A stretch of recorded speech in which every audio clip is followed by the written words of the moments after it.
8 things that lose their importance after 70.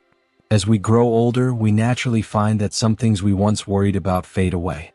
Have you ever wondered why, after reaching 70, certain concerns no longer seem to matter? This shift happens not because we give up, but because we gain a deeper understanding of what truly deserves our time, energy, and peace. With age comes a quiet wisdom gained not from books, but from living long enough to know what truly counts. In today's video, we'll explore 7 things that lose their significance after 70. These aren't just ideas, they're real-life truths echoed by many seniors who have lived through them. If you've ever felt pressured to chase after things that no longer bring fulfillment, this is for you. At one time or another, these 7 things might have caused stress, but now you're free to let them go. Not because you're too old to care, but because you've earned the clarity to see what's worth your energy. This freedom doesn't mean apathy, it means knowing what truly matters. When you stop worrying about the trivial, you make space for what brings true peace, health, relationships, purpose, and joy. So, when does life feel lighter? Not when the challenges disappear, but when you learn how to carry them with ease. These insights may not only confirm what you already feel, but also help you embrace life with grace and confidence. Let's begin. Number 1. Comparing yourself to others. At some point in our lives, we all measure ourselves against someone else. It might begin in school when we compare grades, clothes, or popularity, and it often follows us into adulthood. Who has the bigger house, the longer marriage, the more successful children, or the dream career? We often feel the urge to measure our own progress against what others have achieved. But after 70, that urge to compare begins to lose its grip on you. You start to realize that every person walks a unique path, filled with struggles you may never see and victories that remain silent. No two lives are alike, not in their journey, timing, or meaning. The more you live, the more you understand that comparison is not only futile but also unfair to your own story. Take Linda, for example. At 76, she used to scroll through social media and feel small. Seeing pictures of old friends on vacations, celebrating anniversaries, holding grandchildren in their arms, all these things made her feel as though she had missed out on something important. But one afternoon, Linda took a walk through her garden, and it was in that quiet moment that she had a realization. She was comparing highlight reels of others' lives to her own meaningful, quiet existence. She had health, freedom, and a few dear friends who would be there for her in an instant. And in that moment, Linda stopped seeing her life as incomplete. Instead, she embraced it as uniquely hers. Comparison is a thief. It doesn't just rob you of your joy, it steals your focus. When you're constantly looking sideways at others, you forget to look inward at your own life and forward to the future. And while someone else's life might seem shinier or easier from the outside, you never truly know what they're carrying beneath the surface. The truth is, no one gets through life without hardship, loss, or regret, not even those who appear to have it all together. After 70, you begin to realize that success isn't measured by hitting the same milestones as others. True success is found in peace, the peace that comes from understanding that your life is enough, just as it is. It's about the relationships that nurture you, the passions that still spark joy, and the quiet moments of reflection that remind you of how far you've come. You've lived through enough seasons to understand that comparisons are almost always based on incomplete information. The most powerful measure of your life is not how it compares to anyone else's, but how it feels to you. Are you content? Are you at peace with your choices? These are the questions that matter more than any external comparison. So, let others live their stories while you continue to write your own. Let their successes inspire you, but never let them diminish the value of your journey. You don't have to match anyone else. You only need to be faithful to who you are, where you are, and what matters most to you. The freedom that comes from letting go of comparison is one of the greatest gifts that age offers. By now, you've earned the right to celebrate your own unique path, to savor what is yours, and to embrace the beauty of your individual experience. Number 2. Pushing your body beyond its limits. In the earlier chapters of life, many of us carried an invisible banner, one that proclaimed our strength, our endurance, and our ability to push through anything. We lifted heavy objects without asking for help, worked through discomfort, and ignored the quiet signals of fatigue. Why? Because we believed we had something to prove. Whether it was pride, the desire to stay independent, or the drive to be productive, We often silence the soft whispers of our bodies in favor of keeping up. But after 70, something far more powerful than physical strength begins to take root: wisdom. You come to understand that slowing down isn't giving up, it's tuning in. Resting isn't weakness, it's respect. And choosing to protect your energy isn't laziness, it's self-care in its most profound form. Take Alex for instance. At 79, he had always prided himself on mowing his own lawn. Week after week, he'd head out under the summer sun, telling himself it was good exercise and a symbol of independence. But one afternoon, after a dizzy spell left him shaken and visiting the doctor, he began to see things differently. His body wasn't telling him to quit. It was simply asking him to listen. So he did. Alex hired a local teenager to help with the yard work. Now, instead of pushing a mower in the heat, he enjoys the garden from the comfort of a shaded chair, iced tea in hand, chatting about baseball and life. He didn't lose his independence. In fact, he gained something even more valuable: peace, presence, and connection. At this stage in life, your worth is no longer tied to how much you can lift, how far you can walk without stopping, or how quickly you bounce back from strain. You've already spent a lifetime using your body to care for others, to build a life, to weather storms. Now your body deserves the same care in return. That means paying attention to the small signs before they turn into warnings. It means recognizing your limits and honoring them, not with frustration but with gratitude. Because your body has served you well, and treating it with gentleness is one of the kindest acts you can offer yourself. You begin to stretch instead of strain. You walk not to keep pace with others but to stay in rhythm with your own breath. You rest not out of exhaustion, but because you've earned the right to do so without apology. And perhaps most importantly, you ask for help when you need it, not as a sign of weakness but as an act of wisdom and courage. There's a quiet kind of strength in knowing when to move and when to pause. Rest isn't quitting. It's part of your longevity plan. It's how you stay well enough to do the things that truly matter, with focus, intention, and joy. You no longer need to prove anything to anyone, not even to yourself. You've already proven enough. You've lived, given, built, loved. Now you have the right to move through life with a different kind of energy, one marked by ease, by grace, and by a heart full of everything that still brings you meaning. If you're still watching this video and finding these insights valuable, please comment number 2 below to let me know you're here. If you haven't subscribed yet, I recommend you subscribe and turn on the bell so you don't miss any upcoming videos. Your support helps us continue creating valuable content to inform and inspire you. Now let's dive in. Number 3. Needing to have all the answers. When we're younger, there's often an unspoken pressure to know. To have clear opinions, fixed plans, and solid convictions. We strive to be sure of things, to be certain about what we believe, where we're going, and how life works. Uncertainty can feel like a weakness, and not having answers can make us feel exposed or inadequate. But after 70, that need softens. You begin to realize that clarity doesn't always come in bold declarations. It often comes in quiet acceptance. You learn that not knowing is not a failure.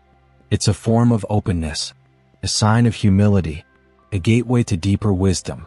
Take Margaret, 76. She spent most of her adult life being the person people turned to for answers.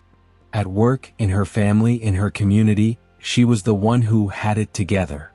But in recent years, she's found joy in simply saying, "I'm not sure," or "let me think about that." She's discovered that the world doesn't fall apart when you pause. In fact, it often becomes more spacious, more compassionate. After 70, you no longer feel the same pressure to explain everything, to fix everything, or to always be right.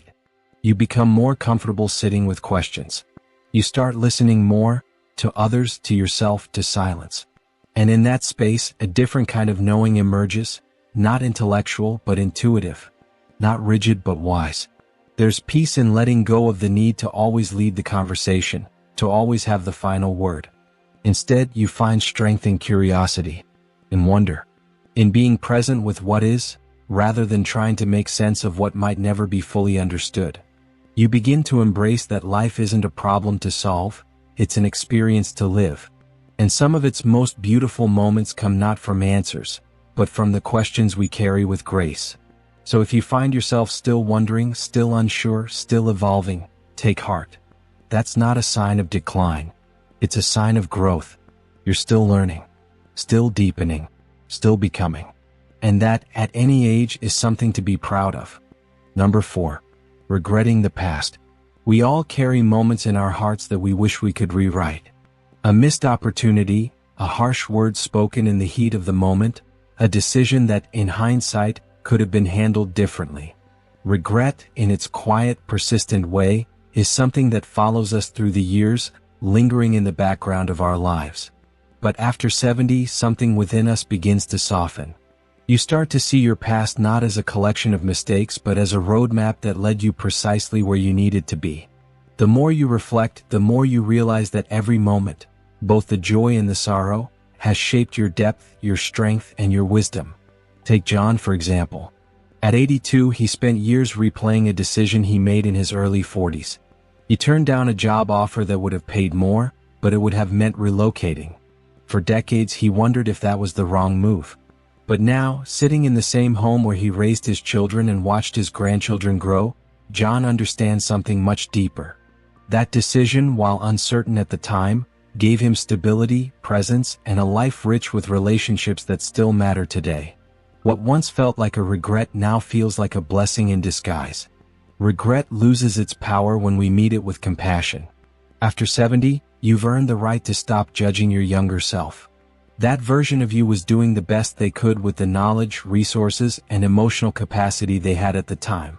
Just like you wouldn't scold a child for not understanding algebra, you can learn to stop scolding your past self for the things you didn't know or understand then. There's incredible freedom in saying, "That happened. I've learned from it. And I'm still here." It doesn't mean you forget the past. It means you integrate it. You take the lesson, the growth, the scar, and you let it inform the choices you make now, not punish you. Because the truth is, regret can only live in the past. Your life continues to unfold in the present. Each new day brings with it a fresh page, a chapter yet to be written. Instead of wondering what could have been, you start to focus on what still can be. That shift from regret to resolve is one of the greatest gifts that age offers us. You no longer carry the past as a heavy burden. Instead, you carry it as a lantern, lighting your way with hard-earned clarity. You realize that life is a collection of choices, big and small, that have shaped you into the person you are today. And while regret may have shaped parts of your journey, it no longer holds the same weight. The lessons learned, the wisdom gained, the resilience built over the years, those are the things that matter most now. And in that understanding, there's peace. A deep, quiet peace that comes from knowing that no matter what, you've made it through. You've grown and you are still here, still moving forward. If you're still watching this video and finding these insights valuable, please comment number 4 below to let me know you're here. And if you haven't subscribed yet, I encourage you to subscribe and turn on the bell so you don't miss any future videos. Your support helps us continue creating meaningful content that informs and inspires you. Now let's move on to the next sign. Number 5. Holding on to grudges. There's a unique heaviness to resentment, a quiet weight that even when buried deep, never truly goes away. It sits quietly in the corners of your heart, coloring your thoughts, dimming your energy, and quietly closing off parts of your spirit. In our younger years, holding on to anger can feel like protection. We believe if we stay guarded, if we stay hurt, we'll somehow prevent ourselves from being hurt again. But after 70, something shifts. You begin to recognize just how much those old wounds have cost you, not just in relationships but in emotional peace, in sleep, in the quiet joy of a free mind. And more than anything, you start to realize, carrying all that weight is simply too exhausting. You don't have the energy to stay angry anymore, and more importantly, you don't want to. Take Helen, age 77. She and her sister hadn't spoken in nearly 2 decades. The argument that caused the rift? Long forgotten in detail but not in its impact. Every family gathering was tinged with awkwardness, polite avoidance, and unspoken sadness. Then, after a recent surgery reminded Helen just how delicate life really is, she picked up the phone. They didn't rehash the past. Instead, they spoke about their grandchildren, their gardens, the things they still had in common. That hour-long conversation didn't fix everything, but it did something more important. It softened the hardness around her heart. It reminded her that connection, however imperfect, is still worth choosing. Letting go of a grudge doesn't mean what happened was right. It doesn't erase pain or rewrite the story. What it does is say, my peace matters more now. It's not a weakness. It's not forgetting. It's choosing your well-being over your wounds. Because after a certain age, you start to see that forgiveness isn't just a gift you offer someone else. It's a healing you offer to yourself. When you hold on to bitterness, it begins to take up the very space that could be filled with joy, light, and meaningful connection. The anger you carry may have served a purpose once. It may have protected you, but now it may be the very thing standing between you and the peace you've earned. There's such freedom in saying, I'm done carrying this. You don't have to wait for an apology or a resolution that may never come. Sometimes, forgiveness is not about reconciliation. It's simply about release. You put down the burden because you've got better things to carry now. Laughter, quiet mornings, curiosity, companionship, and love. And those beautiful things? They grow best in a heart that's light and open, not one tangled up in yesterday's pain. By this time in life, you've likely come to see people more clearly, not as heroes or villains but as deeply human, shaped by their own hurts, their own confusion, their own unhealed wounds. That doesn't excuse what they did, but it does explain it. And that understanding? That's the beginning of peace, not just with others but within yourself. So let yourself set it down. You don't need to carry that weight into the next chapter.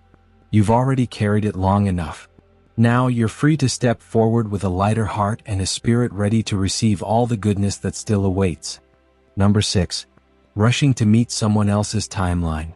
From the very beginning, life comes with a schedule, an invisible checklist we're expected to follow. Graduate by 22. Get married by 30. Build a career, buy a house, raise a family. Retire by 65. Maybe travel a little, slow down. The unspoken message is clear. There's a right time for everything, and if you miss it, you've somehow fallen behind. But after 70, that illusion starts to crumble. You begin to see those deadlines for what they really are, social constructs, not truths. Timelines designed more to organize society than to nurture the soul. You realize that the most meaningful parts of life don't care about clocks or calendars. Joy, fulfillment, and purpose don't come with expiration dates. Take Henry, for example. At 82, he decided to take up piano lessons, something he had dreamed of since he was a boy. For decades, he told himself it was too late, or that he didn't have the time, or that learning something new at his age wouldn't be worth it. But one morning he sat down in front of a keyboard and just began. Slowly, clumsily, but with heart. His fingers tremble, his progress is slow, but he plays. Not to perform. Not to impress. Just to feel. Just to explore. Just to enjoy. And that is what makes it beautiful. After 70, you begin to understand that real living happens not when you meet other people's expectations, but when you listen to your own heart. You stop asking, am I too late? And start asking, is this still calling to me? You begin to realize that love, creativity, learning, healing, none of these things are reserved for youth. They're reserved for those who remain open, curious, and willing. Letting go of the race doesn't mean giving up. It means waking up. Waking up to the truth that the most meaningful chapters of your life might still be ahead. That your story doesn't have to match anyone else's to matter. That fulfillment doesn't happen on a schedule. It happens when you give yourself permission to start, no matter when. You might begin a new hobby at 75, fall in love at 80, forgive someone at 85, or learn something new at 90.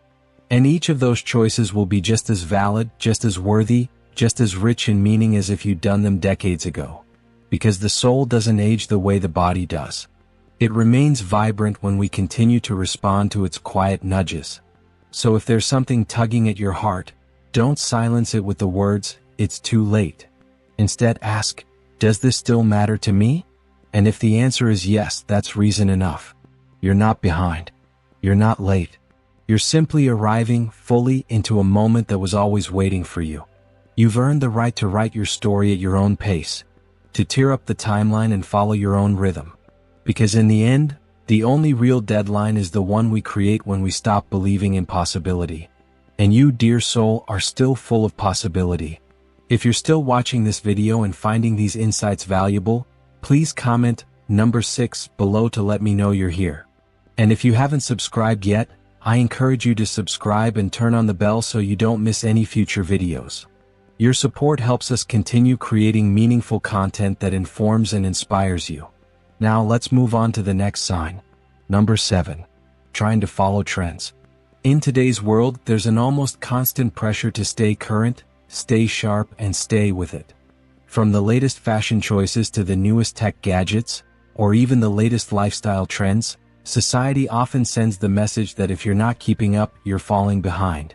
It's a subtle but powerful force that makes you feel like you have to be in the know, lest you risk being labeled outdated or irrelevant. But after 70, that pressure loses its grip.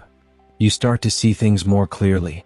You begin to recognize how fleeting most trends really are, how quickly they rise and fall, and just how little they truly contribute to your joy, comfort, or overall sense of self. Take Robert, for example. At 72, he used to follow every trend. If everyone else was wearing tight jeans, he'd buy a pair. If a new phone came out with more features, he'd upgrade, even if he didn't really need to. But one day, after purchasing a pair of soft corduroy pants that fit just right, he found himself returning to the comfort of reading paper books, simply because he loved the smell and the tactile feel of the pages. That was the moment it clicked for him. He no longer cared about following trends. What mattered to him was comfort, being authentic, and embracing what truly made him happy. And with that shift came a peace he had never found in any shiny new gadget. Trends are designed to make you feel like you're missing out on something. They sell an urgency, a false sense of, if you don't act now, you'll be left behind. But once you pass a certain age, you begin to see through this illusion. You realize that the only thing worth chasing is what truly serves you. If a style flatters you, wear it. If a new tool makes your life easier, use it. But never, ever feel obligated to change simply because someone else says it's the new thing. There is dignity in choosing timelessness over trendiness. There's strength in honoring your own rhythm and embracing what truly suits you. At this stage in life, you've witnessed enough trends come and go to understand that what's in today may be out tomorrow, and may very well circle back in a few years. You don't need to play that game anymore. You've already won the only one that matters. Knowing who you are and what makes you feel comfortable in your own skin. So, wear the shoes that support your feet. Listen to the music that calms your spirit. Decorate your home with the things that bring you peace, not what's trending on social media or in magazines. Because real confidence isn't about being on trend. It's about being unapologetically at home in your own life, without the need for anyone's approval or the latest fad. When you let go of the need to keep up with trends, you free yourself to live with authenticity and ease. In a world that constantly moves forward, the most powerful thing you can do is to stand still in your truth and embrace what has always made you feel good. Number 8. The opinions of others. There was a time when the opinions of others felt like they weighed heavily on your life. Whether it was the clothes you wore, the career path you followed, the car you drove, or even how you raised your children, it often seemed like every decision was subject to the scrutiny of others. It felt as if their judgments were the standard by which you measured your worth, and their approval was what defined success. But after 70, something profound happens. A shift takes place within you, a shift that only comes with the passage of time and the lessons that come with it. You start to see those opinions for what they truly are, fleeting, unreliable, and often shaped by the insecurities and uncertainties of others, rather than any reflection of your true self. You realize that living to please others or meeting their expectations doesn't bring true peace. It only delays the realization that happiness is found in the freedom to be yourself. Consider Carol, for instance. For years, she hesitated to make decisions that might seem too different or unconventional.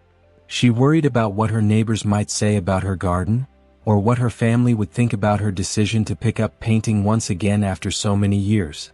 She second-guessed her choices because she feared judgment. But one day, during a quiet moment of reflection, Carol asked herself a simple yet powerful question. Why does it matter what anyone thinks? That question changed everything for her. The more she lived with that question in mind, the more freedom she discovered. She no longer hesitated to wear the bright colors she loved, plant whatever made her happy, or display her art, even if it wasn't perfect. She embraced the messy, the imperfect, the joyful expression of who she was. And you know what? She smiles more now than she did in her 50s, and the lightness in her heart is clear to everyone who meets her. Letting go of the need for approval doesn't mean becoming indifferent or uncaring about others. It doesn't mean losing kindness or empathy. It simply means recognizing that your life is your own, and that the only opinion that truly matters is your own. It means honoring your voice above the constant noise of external judgments. The truth is, people will always have opinions no matter what you do, but most of those opinions will fade just as quickly as they were formed. What sticks with you, the only thing that lasts, is how you feel about your choices and your life. By the time you reach your 70s, you've lived through enough experiences to understand that the pursuit of everyone else's approval is a recipe for disappointment. You've seen how those who try to please everyone often end up losing themselves along the way. This is not a message about isolation, nor is it an invitation to disregard others entirely. It's about liberation, a liberation from the weight of unnecessary expectations. It's about learning to be selective about whose voices you allow to influence your decisions. And that shift is a beautiful thing. The opinions that truly matter come from the people who love you, who know you deeply, not from those who barely understand your story. And even then, you have every right to make choices that align with your health, your happiness, and your peace of mind, regardless of how others may perceive them. In fact, there's a quiet kind of power in walking into a room and not worrying about what others think of you. It's not arrogance, it's wisdom. It's the kind of self-assurance that only time and experience can teach. And once you embrace it, there's no turning back. Because nothing feels as empowering as knowing that you are finally living life on your own terms, without apology, without seeking permission, and without trying to please anyone except yourself. That freedom, that clarity, is something that only age can give. It's a gift that only grows stronger the more you live by it. As you grow older, you realize that you've earned the right to live your truth. You've paid your dues, and now it's time to embrace the peace that comes with releasing the burden of others' judgments. With every passing day, that freedom becomes sweeter, and life becomes more vibrant, more authentic, and more fulfilling. So, let go of the need to seek approval from others.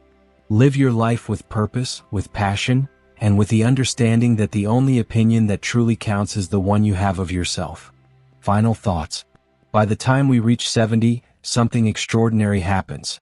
Not always loudly, not all at once, but quietly and profoundly.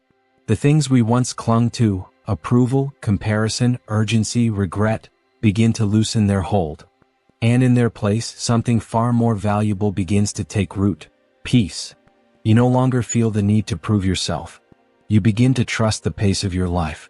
You recognize the wisdom in your body's signals, the freedom in forgiveness, the joy in doing things for no other reason than they make you feel alive. The truth is, aging is not a decline, it's a return to what matters most, a return to yourself. You've spent decades building, giving, striving. Now you're invited to soften, to receive, to savor, to sit quietly with all that you've become, and know in your heart that it is enough. Because life after 70 isn't about what you're leaving behind.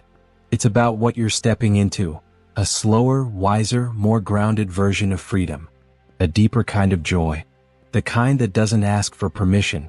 The kind that comes from living honestly, gently, and with grace. So whether you're just entering this season or have been walking it for some time, know this: you are not behind. You are not late. You are right on time. And the best parts of your story may still be waiting to be written. Welcome home. If this message spoke to your heart, I invite you to stay connected. Subscribe to the channel so you won't miss future reflections, gentle reminders to live with more grace, peace, and meaning. Share this video with someone you care about, a friend, a parent, or a neighbor who might need a little light today. And in the comments, I'd love to hear from you. Which part of today's message resonated with you most? Your voice, your wisdom, it matters here. Thank you for spending this time with me. Until next time, take care of your heart, take care of your days, and keep living gently, one moment at a time.